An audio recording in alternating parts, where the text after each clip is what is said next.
Het lastige is nog steeds dat ik niet op dit moment niet per se, ik moet wel echt diep zoeken. Ik moet echt diep zoeken op dit moment. Wat is nou Michiel Flamman? Wat maakt hij nou voor muziek? Wanneer klopt het nou wat ik van binnen voel, wat ik uitstraal, weet je, dat moet allemaal één zijn. Ja. En misschien denk ik probeer ook niet te veel over na te denken. Ik ben niet alleen maar over nadenken. Ik ben het aan het proberen te voelen op dit moment. Dat is voor mij heel nieuw. Maar het lastige is dus dat op het moment dat ik nu wat langer in het proces zit, dat ik dus toch weer te lang aan het nadenken ben over wat het dan moet zijn. Ik moet voelen, wat is het dan? Wat voel ik nou? Wat wil ik dan maken? Ja. Ik vind het wel heel lastig. Maar hoort het ook niet gewoon een beetje bij je? Dat je gewoon overal... Ik ben er zat overal. van. Dat is niet fijn. Het voelt nu niet fijn. Hm. Ik ben niet aan het vertellen. Ik ben aan het bedenken wat ik moet vertellen. Dat is kut. Ik word boos op mezelf nu. Omdat ik het niet wil.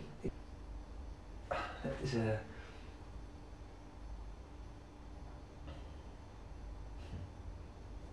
Het is voor mij zo, het is echt, gaat om dit bij mij.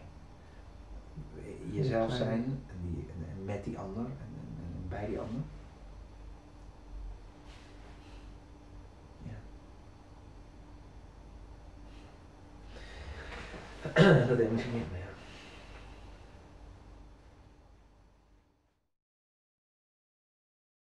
De vraag is van wat ga ik nou doen, weet je? Ga je nou gewoon weer leuke fijne liedjes opnemen à la solo? Dat wil ik wel behouden, maar ik wil dat het wat spannender wordt. Dus eigenlijk wat meer mystiek wil ik erin brengen. En ik wil dat het uit de bocht kan vliegen. Nou, dat zijn twee dingen. En ik was de afgelopen tijd erover aan het nadenken en toen bedacht ik in één keer van, hé, wacht even. Bowie heeft op een gegeven moment die periode in Berlijn gehad waarbij hij wat andere dingen doet. En dat heb ik, toen ben ik daar weer naar gaan luisteren. Heb ik een boek gekocht nog weer ook over Bowie in Berlijn. Ben ik er even ingedoken en nu dus andere dingen ook. En Coil, dat is iets wat ik van vroeger wel ken. Ben ik ook gaan luisteren weer. Wat ik ook wel ken, wat ik ook heb. En dat is ook zo weird, weet je. Dat is alleen maar wat andere invloeden. En ik ga het niet allemaal gebruiken, want ik wil nog steeds wel goede liedjes à la solo zingen of maken. Maar het mag gewoon wat gebeuren. Even vanaf het begin even een keertje draaien. Je kan juist even horen dat ik iets harder heb. If you really got to go, then this is when you have to leave. Pack your bags and take your clothes and everything you'll ever need. Behold, behold, you're taking another road on your own. Just go. Just go. Just go. Just go. Deels, weet je, gewoon een nieuwe plek, nieuwe omgeving, nieuwe indrukken die er weer voor zorgen dat je andere dingen wil schrijven of dat je daarover wil schrijven. Wat zat je vast voordat je... Nou, ik had wel ideeën waar ik naartoe zou willen, waar het naartoe moest. Maar ik heb wel, het heeft wel geholpen dat ik hier naartoe ben gegaan om los te gaan van een manier van werken bijvoorbeeld. Ik heb ging hier in de studio met een heel klein ideetje. Studio in met alleen maar gewoon 2 akkoorden. En dan 2 akkoorden en een klein beetje een melodie. En daarop ging ik bouwen in de studio. Als je niet voorbereid de studio gaat, helemaal niet, dan krijg je al snel dezelfde vormen. Maar hier in Berlijn is het gelukt om daar vanaf te stappen. Om dat niet te gaan doen. Niet die vast. Toen had ik ook geen bandje bij me. Maar alleen maar wel een paar muzikanten, maar niet een vast bandje waarmee ik al geoefend had. Of de nummers had doorgesproken of zo, weet je wel. En dat hielp ook weer heel erg. Om gewoon blind erin te gaan. Oké, we nemen deze vibe, deze klankkleur en dan gewoon maar gaan opnemen. Ik werd gewoon beïnvloed doordat we in die studio zaten waar fantastische platen van de Neubauten zijn opgenomen. Die maf zijn en met veel aparte geluiden en het slaan op veren. Dus dat gaf een heel andere feel. Ging ik anders schrijven, ging ik kijken of ik een beetje het in die richting zou kunnen brengen. En de hardheid van de stad, en het was toen ook winter. Dus het was heel vroeg donker, om 3:15, 3:30 was het gewoon donker. En dat hielp wel mee. En met de U-baan gingen we daar naartoe, dus we gingen Stapten in Neukölln, stapten we in de metro en dan kwamen we aan de andere kant in Wedding eruit. En dan gingen we dus via een tunnel gingen we steeds naar de Osloer Straße. En ja, kwamen we daar aan. Het was nooit heel erg licht, maar dan kwamen we aan en dan was het donker. En eigenlijk leefden we alleen maar in het donker. Kwamen we s'avonds donker thuis. En in de periode voordat ik die plaat ging maken, was ik in therapie. Ik heb in therapie gezeten, 4 jaar lang. En dat heeft heel erg geholpen. Ik ben een veel rustiger en blijer persoon geworden. Ja. Maar ook wat consistenter in mijn emoties, weet je wel. Dus het is niet de ene keer ben ik heel boos en de andere keer ben ik heel rustig. En, weet je. Het is allemaal wat rustiger geworden, consistenter. Maar in die therapie heb ik natuurlijk heel erg mijn eigen onderwereld onderzocht. Dus dat was ook al een onderdeel ervan. Er staat een liedje op de plaat, heet Psyche. En dat gaat ook over wat er gebeurt als je naar binnen gaat. In the darkness, the midst of night, I found your ghost to come alive. Before my eyes our love runs wild, in black and white. 'Cause I wanted to be with you. I should have never needed proof. And when I saw your face, you ran away. Beauty does beauty's way. And all I really wanted to, besides being there with you, was just that little bit of truth. Your home is heaven, mine is earth. It's given birth to a heart that burns. I'm on this path to the underworld. Please let me in. Whenever, how, and what will come, whatever needs to be done, for the mother and for the son. Hier is veel gedaan. Dit is de studio van Niels Zuiderhoek en die hebben veel dingen opgenomen nog. Laatste extra dingetjes en zo. Het is zo dat, dit is allemaal nieuw gebouwd, maar hiernaast zit Rutger Hoedemakers van de Bout. Bart Constant, sorry. Daar zit Mauricio, die is bezig met zijn ruimte. En Mauricio die heeft samen met Rutger en met mij en met Niels de plaat gemixt in Weissensee, dus in een andere studio. Eerst had ik opnamen gemaakt in Nederland, die waren nog niet helemaal af. Daarna heb ik opnamen gemaakt nog een keer in Nederland, daarna in Duitsland. Daarna had ik een bulk van songs, uiteindelijk had ik 18 songs of zo. En toen ik hier kwam en met Niels en Rutger daarover aan het praten was het een beetje het idee van wat gaan we doen? Gaan we een plaat maken die laat zien dat je aan het veranderen bent, of gaan we een plaat maken waar je de verandering al hebt doorgemaakt? En we hebben gekozen voor het tweede. Dus alle liedjes die veel meer lijken op de oude solo, die hebben we eraf gelaten, hebben we weggegooid. En we zijn alleen maar gaan werken met die dingen die nieuw zijn. We konden maar kort werken, want Niels heeft gewoon ook ander werk en Rutger zijn plaat kwam uit. Dus van Bart Constant. Daar moest hij mee gaan toeren, heb ik mee geholpen. Dus we hebben dat steeds in blokjes gedaan.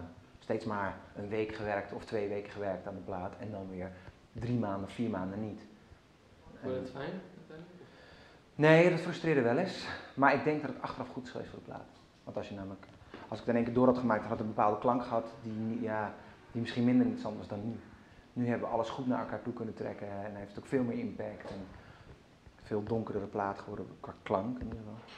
Veel mooier klank, want anders hadden we het gewoon in de box gemixt en zouden we dan wel zonde. Het geeft gewoon bijzondere ideeën. Die vult liedjes anders in dan wat ik het zou doen. Hij kiest bijna nooit voor de originele, voor bezettingen met gitaar en drums en bas en zo. Dat is helemaal niet zijn ding. Dus bij Broken Bench was eerst gewoon een gitaarliedje. En hij heeft het helemaal vervormd, tussen aanstekens, naar dingen waar een soort loopje in zit wat maar doorgaat. En dat was heel goed, dat heeft wel heel geholpen. Dus dat is eigenlijk de grootste rol is voor Rutger is de manier waarop je ernaar kunt kijken. En de conceptidee van oké, zo en zo pakken we die plaat aan. Hij was meer de advocaat van de duivel in de zin van ik wilde zelf al een wat alternatievere plaat maken. Maar hij zei nee, het moet nog veel alternatiever, het moet nog de alternatieven. Het had nog veel alternatiever gekund dan dat het nu al is, want het klinkt alsnog heel erg goed. Maar dus de keuzes, het heeft heel erg te maken met de keuzes. En Rutger is veel sterker in keuzes maken dan ik. Ik wil me eigenlijk helemaal niet meer laten beperken door wat normaal is om uit te brengen en wat niet. En ik wil heel graag een oeuvre bouwen, dat vind ik veel interessanter en belangrijker dan dat ik popster word of zo.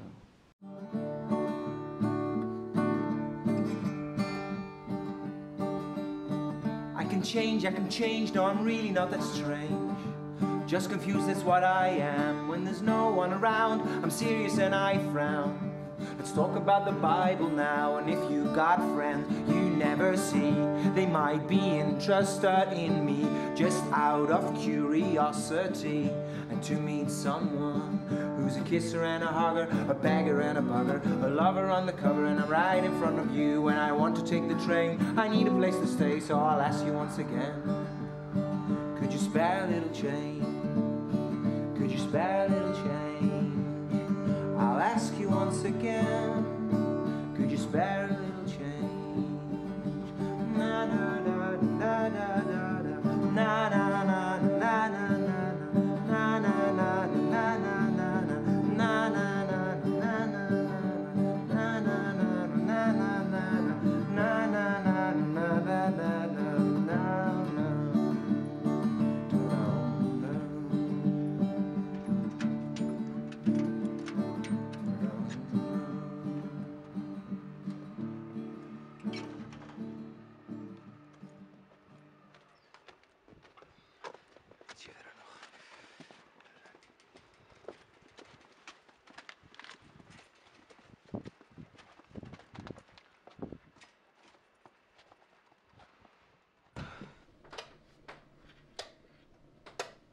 Kijk, this is where the magic happens. Met al die tape machines en zo. Ik heb hier ook heel veel beelden gemaakt, nog met Suzanne de Kamer. Dus die kun je, als je wil, kun je die gaan gebruiken. Weet je. Kun je tussendoor. Where do we go?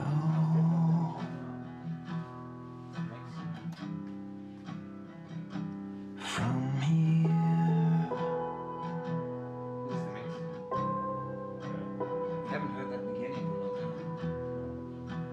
Nothing is sure.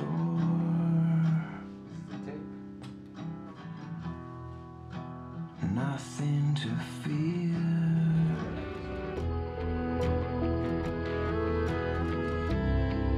You reap what you sow.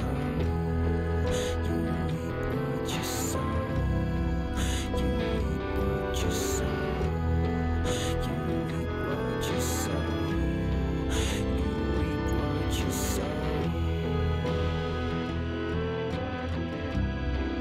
You reap what you sow.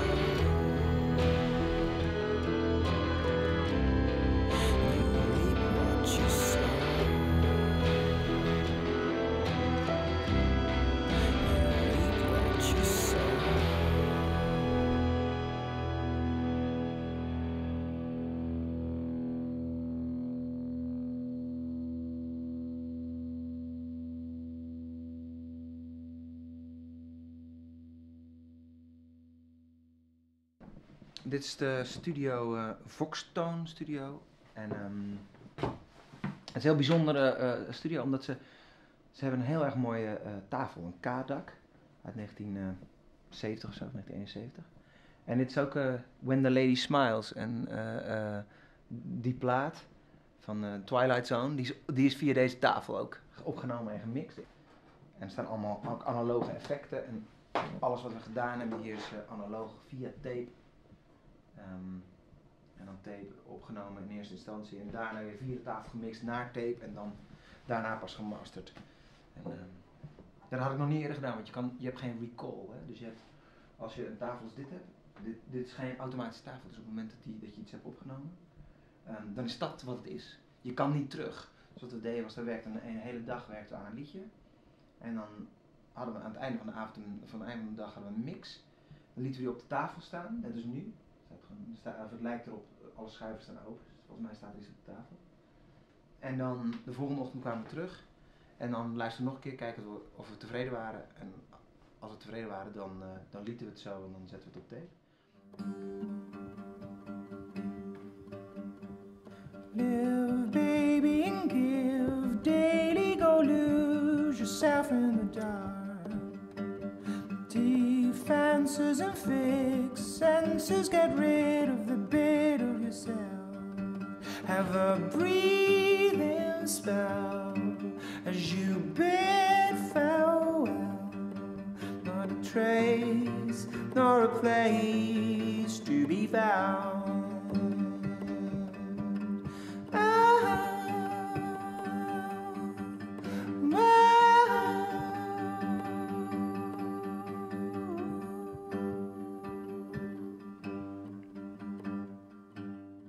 Als je niet druk gaat maken meer om hoe dingen lopen, dan kun je net zo goed maar gewoon met je ding doen. En oh ja, maakt niet uit de wereld dat kapot gaat, dus ik er niks mee te maken heb. Dat trek ik niet.